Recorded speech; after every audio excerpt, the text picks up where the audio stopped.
Mga kanos, welcome sa akong YouTube channel, Drinking Nose. I'm your barista, Michael Ryan Gesto. And for today's do-it-yourself episode, how to make Oreo and coffee ice cubes.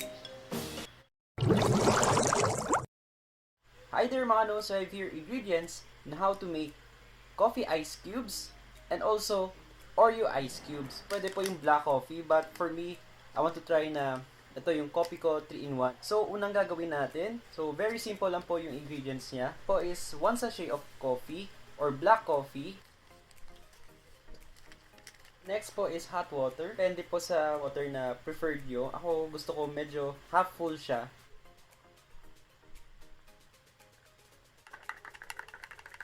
Aside lang po natin maanos yung coffee natin until maging warm na siya at hindi siya masyadong mainit. So next yung gagawin natin is Oreo ice cubes. Is a perfect drink for kids and for the Oreo lovers. So yung ingredients na kailangan natin is 2 pieces of Oreo, fresh milk, vanilla flavor syrup, 1 tablespoon of white sugar, and 1 sachet of Milo.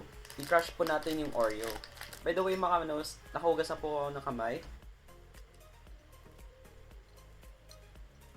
Meron na tayong Oreo crumbs. So, iset aside po natin to.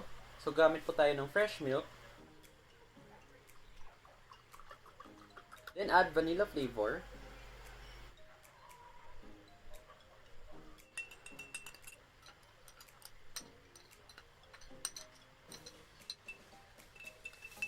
So, i-ready na din po natin yung ice tray or yung ice cube tray natin. Ang gagawin natin is, lalagay po natin yung Oreo crumbs sa tray.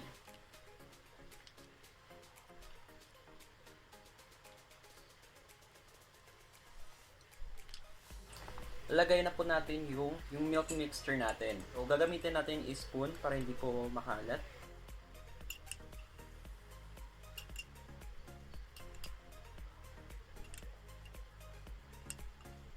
Next po is yung coffee natin.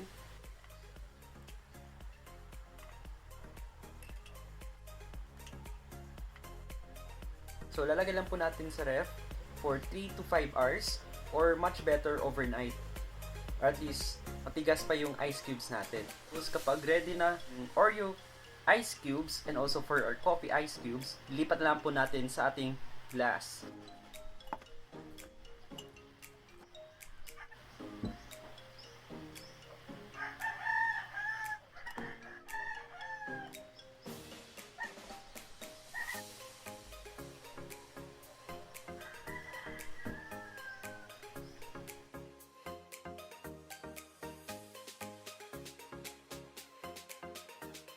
Yan po, I hope nag-enjoy kayo at may natutunan po kayo sa aking tutorial on how to make coffee ice cubes and also for Oreo ice cubes. For the coffee ice cubes po, mas prefer yung black coffee pero ako mas gusto ko experience yung coffee ko brown sugar and also for my Oreo ice cubes, yung pinili ko for my drink is Milo. At least, enhance lalo yung Oreo cookie and also for the chocolate or malt chocolate for Milo.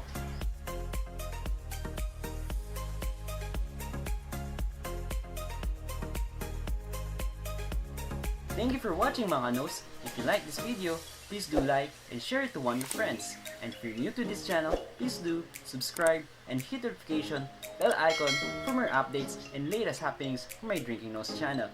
This has been your barista, Michael Brian Jesus saying, keep safe and bye!